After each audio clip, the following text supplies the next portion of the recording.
Hey guys, welcome back to our YouTube channel 12 Step. Today in this video, let's learn about how to fix a problem in TikTok that shows you are not eligible as a new user. So let's get started.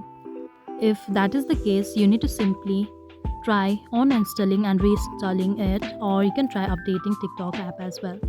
And even after doing that, if it does not work, simply press on TikTok and we can see clear cache option over here.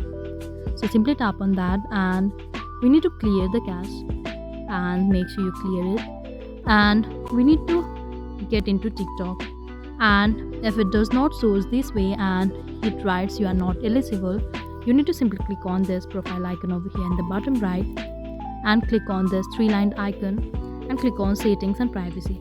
But it might not show it this way and you might only see the reporting a problem option and other few options only, and in that you need to get into report a problem option, after which we need to click on report and chat with us, or report option will be available there, and simply write that it shows you are not eligible.